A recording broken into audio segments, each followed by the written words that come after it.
मित्रों नमस्कार, मैं हूं राकेश कुमार। आप देख रहे हैं माता विमत। मित्रों, जमीन आप खरीदते हैं, बेचते हैं या राजस्व विभाग में मतलब अंचलाधिकारी के यहाँ कोई वैसा काम जिसमें सबसे ज़्यादा आपको परेशानी होता है, तो वो अब तक रहा है म्यूटेशन, मतलब दाखिल खारिज। दाखिल खारिज कराना बहुत टफ टास्क है। उसको लेकर सरकार ने कई बार जो तरीके हैं, जो नीतियां हैं, उसको बदली। ऑनलाइन कर दिया गया कि ऑनलाइन में कहीं गड़बड़ी का संभावना नहीं होगा, समय सारा काम हो जाएगा। बावजूद उसके ये हो नहीं रहा था, क्योंकि जो आवेदन ऑनलाइन दिया जा रहा था वो अभी महीनों सीओ के पास पड़ा रहता था, उनके कंप्यूटर में पड़ा रहता था, लेकिन उस पर कोई आदेश नहीं होता था। तो इस दाखिल खारिज को आसान और ससमय हो जाए, इसके लिए राजस्व विभाग ने एक बड़ा कदम उठाया है। वो कदम क्या है, यह समझने वाली बात है। लेकिन इसके पूर्व आपको बता दें एक और मामला, और वो ये कि देखिए, बहुत सा ज़मीन आज भी ऐसा है जो दादा परदादा या पिता के नाम पर है और उसके अब कई हिस्सेदार हो गए हैं, लेकिन हिस्सेदारी बटी नहीं है, मतलब कागजी तौर पर हिस्सेदारी नहीं बटी है। वैसे में होता क्या है कि जो ये संयुक्त जमाबंदी है, उसमें से कोई एक हिस्सेदार अपना हिस्सा बेच देता है और बाद में आपस में झगड़ा होता है कि ये हिस्सा मेरा था तो ये हिस्सा मेरा था, या यूं कहें कि ऐसी स्थिति में विवाद होना लाजमी हो गया है एक तरह से। चूँकि दो तरीके हैं, एक तो जमाबंदी संयुक्त है, उसमें आपने कोई ज़मीन बेच दिया, अब उसको लेकर दूसरे जो हिस्सेदार हैं उसका विरोध करेंगे।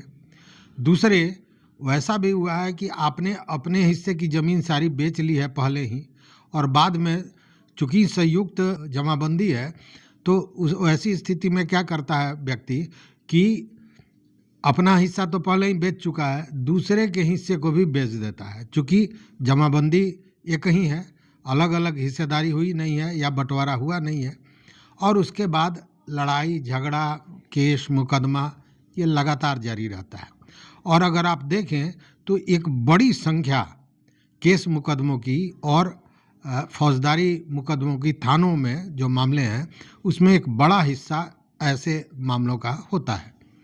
तो इन सारे चीज़ों पर रोक लगाने के लिए राजस्व विभाग ने एक नई नीति अपनाई है, और वो नीति है दाखिल खारिज से जुड़ा हुआ। मतलब कि दोनों ही मामला जो आज हम डिस्कस करने जा रहे हैं वो दाखिल खारिज से जुड़ा हुआ है। एक तो वो जो संयुक्त जमाबंदी से अगर किसी ने बेच दिया कोई ज़मीन, तो उसका दाखिल खारिज कैसे होगा, पहली बात। और दूसरा ये कि अगर आपने दाखिल खारिज के लिए आवेदन दिया, ऑनलाइन आवेदन दिया, तो वो महीनों न लटका रहे, वो काम सुचारू रूप से हो जाए, वो दूसरा मामला है। तो सबसे पहले जान लें कि अगर संयुक्त परिवार में का कोई ज़मीन है या संयुक्त जमाबंदी की कोई ज़मीन है और उसको कोई एक हिस्सेदार बेच देता है, या कोई एक हिस्सेदार अपने हिस्सेदारी की ज़मीन बेच चुका है और संयुक्त जमाबंदी होने के कारण दूसरे के हिस्से का भी ज़मीन बेच देता है, जो मौखिक बंटवारा होता है। क्योंकि अगर कागजी बंटवारा हो जाएगा तब तो हिस्सा क्लियर है कि ये हिस्सा किसका है, दूसरा हिस्सा किसका है। तो वैसी स्थिति में अब उन लोगों को बेचने के पहले बड़ा सोचना होगा। इसलिए सोचना होगा, देखिए हर घर में आप देखिएगा कि एक वो जो लंका में विभीषण था, उस तरह का मामला नज़र आता है। मतलब एक व्यक्ति कुछ अलग होता है, उसमें से बहुत से लोग वैसे होते हैं जो फिजूल खर्ची करने वाले हैं, किसी को नशे की आदत है, किसी को अन्य तरह का सोच है।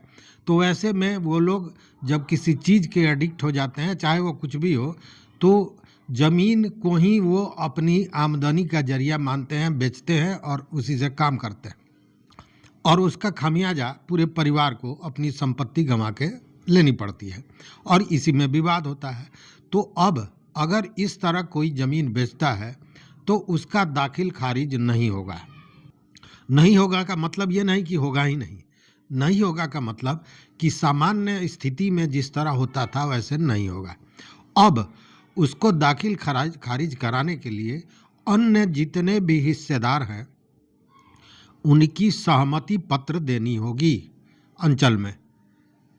मतलब सारे हिस्सेदारों की सहमति पत्र जब मिल जाएगी कि हाँ इन्होंने जब बेचा है ज़मीन वो सही है और अपने हिस्से का ज़मीन बेचा है, उसी स्थिति में उस ज़मीन का दाखिल खारिज होगा। मतलब कि अगर कोई उस तरह से किसी को फंसा के, किसी को बहला फुसला के भी अगर ज़मीन लिखा लेता है, चूँकि यह भी एक होता था, मान लीजिए किसी को नशे की आदत है तो दूसरा जो व्यक्ति होता था उसको नशा खिला खिला के और बाद में कहता था कि भाई अब तुम पर तो बहुत खर्च हो गया, ये ज़मीन हमको लिख दो, तो लिखवा लेता था वो। चूँकि संयुक्त जमाबंदी होती थी तो किसी का ज़मीन लिखवा लेता था। अब वो नहीं हो सकेगा, चूँकि उसके दाखिल खारिज के लिए, और दाखिल खारिज मस्ट होता है आप जानते हैं, तो दाखिल खारिज के लिए उसको सारे हिस्सेदारों से बाज़ाब्ता सहमति पत्र लेना होगा। तो एक तो हुआ पहला पक्ष। दूसरा पक्ष जो हमने कहा कि देखिए था क्या कि पहले आप ऑनलाइन कोई आवेदन देते थे दाखिल खारिज के लिए तो पता ये चलता था कि महीनों तक सीओ साहब के यहाँ वो पड़ा हुआ है, उस पर कोई कार्रवाई नहीं हो रही है। तो उसके पीछे सबसे बड़ा कारण ये था कि उस समय जो सॉफ्टवेयर बनाया गया था वो सॉफ्टवेयर में कुछ त्रुटियां थी, और वो ये कि उसमें समय सीमा निर्धारित नहीं था कि अगर सीओ साहब के पास वो दाखिल खारिज का कागज़ जाता है तो उनके पास कितने दिनों तक रह पाएगा। तो अब उस त्रुटि को राजस्व विभाग ने दूर कर दिया है। अब है क्या कि अगर आप दाखिल खारिज का ऑनलाइन आवेदन देते हैं तो जब वो सीओ साहब के पास पहुंचता है उसके बाद सीओ को 24 घंटे के अंदर उसमें आदेश दे देना है, और अगर 24 घंटे में वो आदेश नहीं करते हैं उस स्थिति में वो आवेदन सीधे चला जाएगा फिर आवेदक के लॉगिन में। मतलब जिसने आवेदन दिया था उसी के पास वो आवेदन वापस हो जाएगा। अब जो त्रुटियां होगी या उस आवेदन में जो कमी होगी आवेदक उसको पूरा करेगा और फिर उसको ऑनलाइन कर देगा।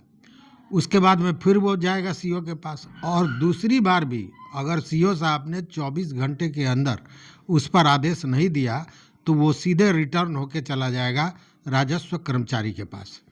मतलब राजस्व कर्मचारी के लॉगिन में चला जाएगा।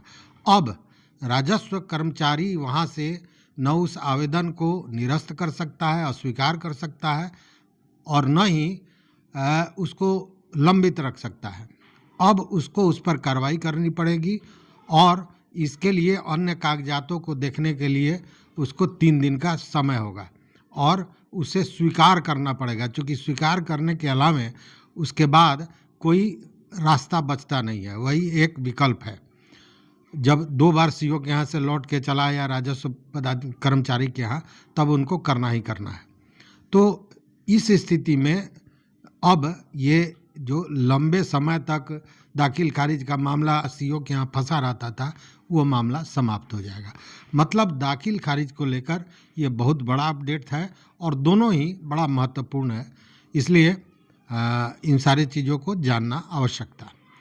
तो इस वीडियो में बस इतना ही। देखते रहिए मत अभिमत। मित्रों, चैनल पर नए हो तो सब्सक्राइब कीजिए, लाइक कीजिए, दोस्तों के साथ शेयर कीजिए, ताकि सारे लोगों तक ये जानकारी पहुंच सके, और इन सारे बिंदुओं पर अपना विचार जरूर दीजिए। बहुत बहुत धन्यवाद, बहुत बहुत धन्यवाद।